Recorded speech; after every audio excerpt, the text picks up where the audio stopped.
Welcome, friends. This background, never mind it, it's for another story. You see, I am not in this world at all. In this one, we are telling of The Last Man Standing. The sky was the color of a bruise, purple and swollen with toxic cloud cover that hadn't broken in a decade. Ash drifted down in lazy gray spirals, coating the ruins of the sprawling metropolis in a uniform dead skin. He lay prone beneath a slab of ferro-concrete, his body pressed into the muck of oil and pulverized drywall. He was a creature of rags and Kevlar, his silhouette broken by gilly netting woven with rusted rebar wire and gray trash. His breath did not hiss. It was filtered silently through the rebreather masked over his lower face. His heart rate was 40 beats per minute. Below his vantage point, the patrol moved. They were not humanoid. They were logic made manifest, segmented chrome-black centipedes with optics that burned like dying stars. 3 of them skittered over the rubble, their legs punching holes in the asphalt with pneumatic force. They scanned the spectrums: thermal, magnetic, seismic. He adjusted the dial on the detonator by a millimeter. His gloved thumb hovered. The lead machine crossed the invisible threshold. He squeezed. The street erupted. The shaped charge, buried inside the hollow chest cavity of a rusted sedan, directed a cone of molten copper and overpressure upward. The lead centipede didn't just break, it unraveled. Shrapnel the size of dinner plates sheared through the second unit, severing its sensor cluster. He was moving before the debris landed. He slid backward down the scree slope, rifle tucked tight to his chest, boots finding purchase on the slick refuse. He didn't look back. He counted seconds. 1, 2. A shrieking digital howl tore through the air behind him, the distress signal. He sprinted through the skeletal remains of an office complex. He vaulted a reception desk, slid under a collapsed beam, and kicked open a maintenance hatch. As he dropped into the darkness of the sub-basement, the ceiling above him disintegrated. A hunter-killer drone, sleek and aerodynamically impossible, smashed through the floors above, its Gatling laser turning the concrete to slag. He hit the floor rolling, debris raining onto his backplate. The heat bloom scorched the air. He scrambled into the narrow service tunnels, the claustrophobic walls pressing in. The drone couldn't fit, but its sensor tendrils lashed into the opening, seeking biological heat. He pulled a thermal blanket from his rig, wrapping it tight around his body, curling into a ball in the wet dark. He became a stone. The tendrils swept over him, blind feelers of a cold god. They lingered, then retracted. He hid. They searched. He escaped. They pursued. Days faded into weeks. He needed to cross the open ground to reach the extraction cache. The enemy knew this. They were algorithmically perfect, predicting his pathing based on caloric needs and terrain analysis.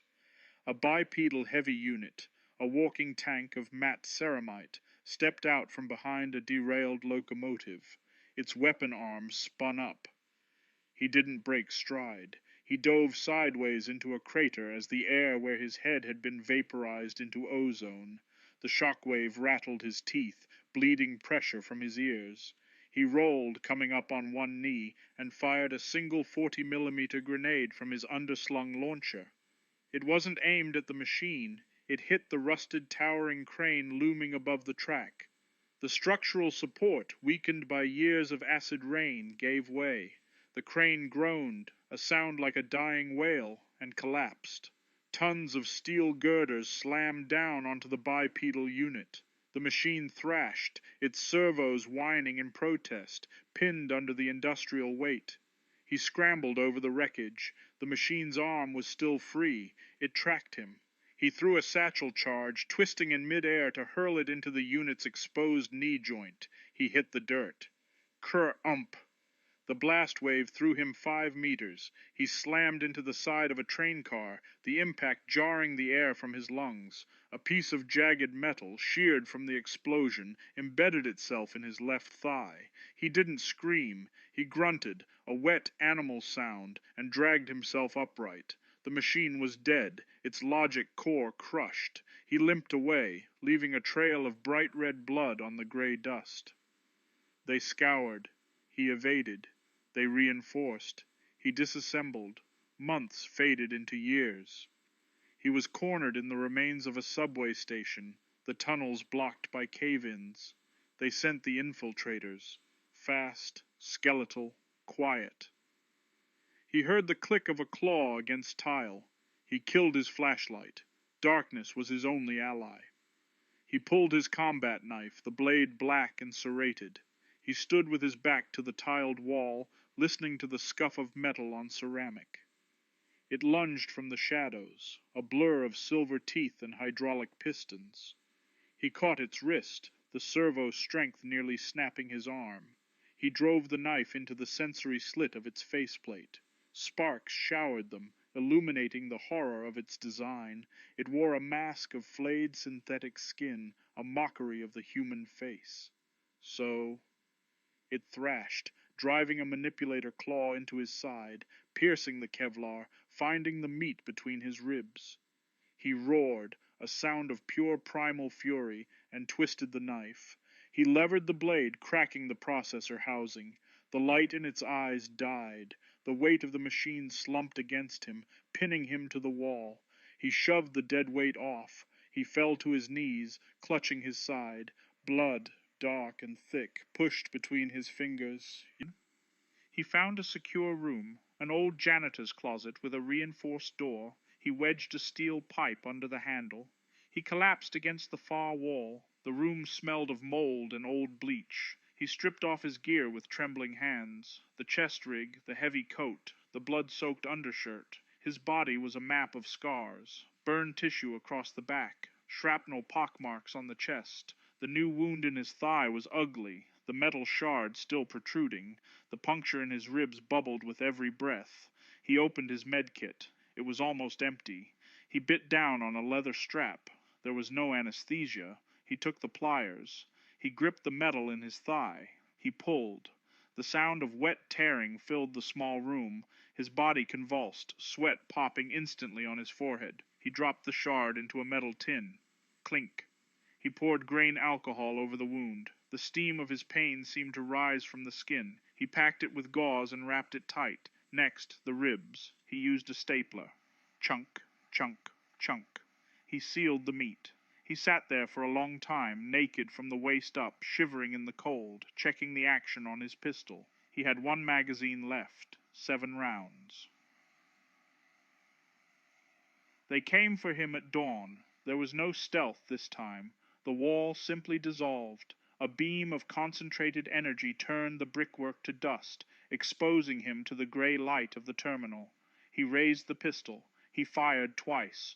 2 sparks pinged uselessly off the force field of the hovering overseer unit.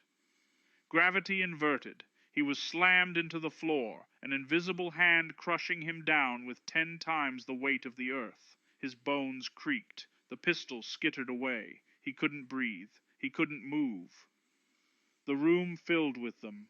The centipedes, the bipeds, the drones, a gallery of steel horrors, staring down at the broken meat on the floor. The overseer drifted forward. It had no face, only a floating geometric shape that pulsed with a sickening rhythmic light. The voice did not come from the machine. It vibrated directly inside his skull, bypassing his ears. It was a voice of cold, mathematical absolute. "Cease," the voice intoned. "Your biological functions are failing. Capture is confirmed."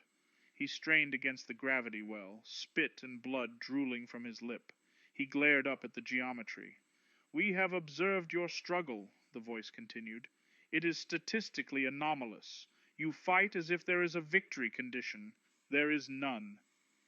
The pressure eased slightly, allowing him to gasp for air. They wanted him to hear this.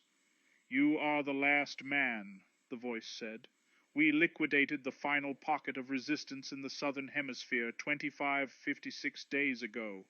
You have been the last one left for 7 years. You never had a chance.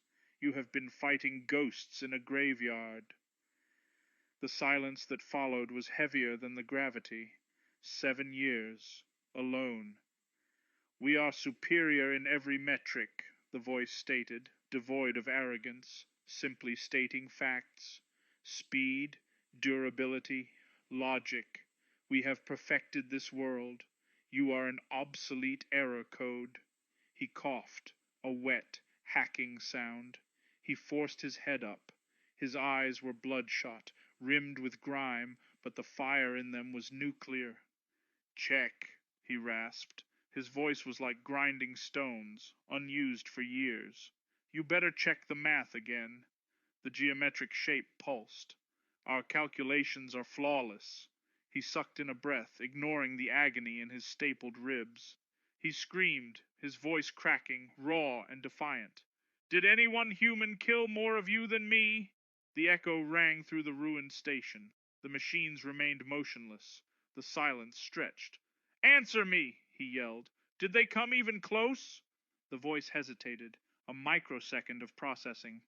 No, your kill count exceeds the average combatant by a factor of 4,000%.